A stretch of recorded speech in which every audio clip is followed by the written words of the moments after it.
Welcome YouTube to the AAF rankings going into week 5.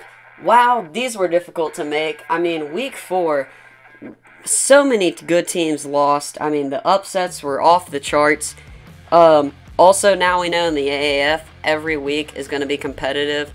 There are no pushover teams in this league. So let's get the hardest rankings we've ever had to make started. Okay guys, at number 8, we're just going to go ahead and start this off. It's the Salt Lake Stallions. Salt Lake had every opportunity to beat Orlando. They had them, Orlando, a team from Florida, in the snow in Utah. I mean, it doesn't get much more home field advantage than that with the weather on your side. You know, Josh Woodrum's been good. Demorne Pearson-L, has been good. I mean, the offense just doesn't seem consistent enough. The defense has been playing pretty good. Carter Schultz, obviously, everybody's been talking about him, and they're able to get to Garrett Gilbert in the Orlando offense, but Orlando is able to break away for some big runs and win that game. That I just can't have Salt Lake City ranked over some of the other teams that won this week, and that's why I have them at number 8.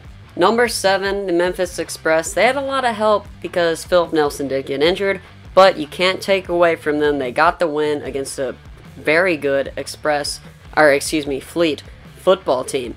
DeMarcus Gates at linebacker. We've all known about him, how good he is. The real thing is this offense is different. Zach Mettenberger straight up has changed the offense and made it so much better. He's able to push it downfield, you know, get his receivers like Horn. You see that catch there. Devin Lucien got some action. So we're starting to see this offense become better, and they play Atlanta next week, so that'll be a good game to see who is actually better.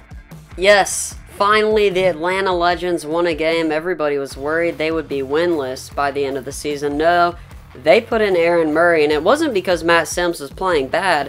It was because he actually got injured. But Aaron Murray came into this game, and he looked very good. The offense looked very good. They were better in the red zone. Atlanta's problem this year has been red zone offense. Other than that, they really haven't been horrible, guys. I mean, you know, this Atlanta team can win football games. We're going to see it next weekend when they play Memphis. That'll be a good test to see who's really like the worst team in the league, or, you know, kind of the bottom feeder. But Atlanta could easily still make a splash. And one thing I'm going to talk about, in the AAF, every team can beat every team. That's what makes this league so great. They were aided by a couple stupid decisions. You know, this 2-point safety right here. I mean, that is just a horrible decision, no denying that. But Atlanta found a way to win, and you got to give them credit for that. And also, got to give Aaron Murray some credit coming in and winning that game. At number 5, Fleet fans, I know you're going to be disappointed because you did lose to Memphis, but it was probably due to an injury at quarterback and a couple turnovers. Rumor is, well, no, Philip Nelson is out for like 4 to 6 weeks. He had a bad injury. Rumor is Mike Bercovici is starting. I don't know if I'm a fan of this. I think Alex Ross is a better quarterback. That's just me.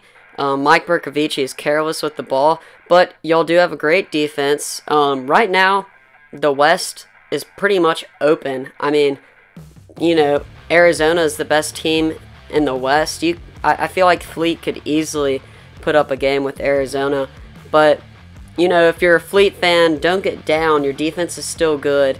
Also, you got Jaquan Gardner. You have an incredible stable of running backs, and, you know, the quarterback thing, I think Mike Bercovici could win games. I just think Alex Ross puts the Fleet in a better position to win games. That's just me. That's just my opinion, though. At number 4, we have the Arizona Hotshots, a disappointing team, but I still have them at number 4 because I still think that they're one of the best teams. They just played a bad game. Their defense stepped up a little. You know, they're missing Steven Johnson right now. Niles Morgan, I believe, replaced him. Scooby Wright made some plays on defense and on special teams, some excellent ones. Really, this game was kind of decided by bad play calling.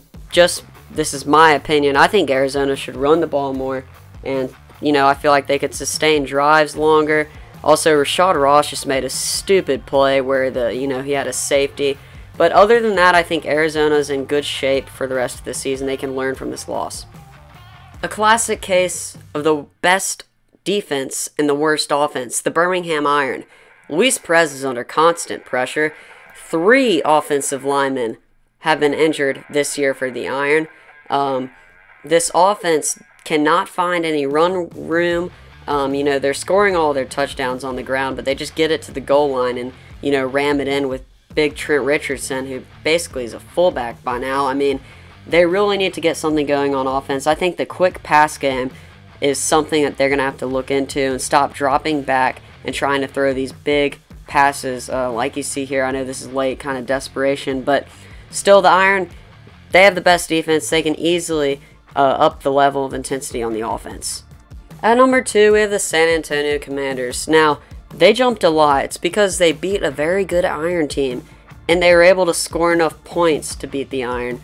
Now, the offense was basically what I thought it would be. The wide receivers had to make a couple of plays, and while I didn't think they'd get as many big runs as they did, which is good, they really impressed me. Woodside looked better than he played last week, obviously, because he did get the win.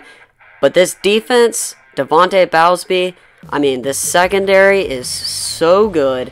Williams there, the new running back, you see, definitely made an impact. The Commanders are probably going to be one of the hotter teams coming off this big win. The defense just has a lot to brag about, basically. If you're a Commanders fan, you got to have high hopes going into conference play, playing against those Western teams. You could easily finish at the top of the West. At number 1, it should be no surprise, once again, like it's been every week, it's Orlando. They have the best quarterback. I've been saying it all along.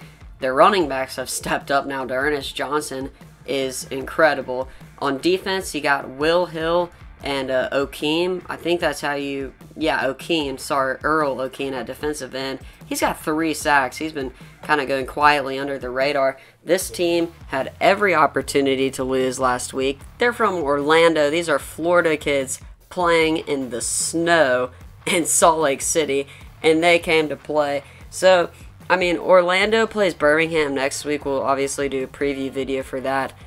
That'll be an incredible game. I can't wait to see that offense of Orlando's against Birmingham's defense.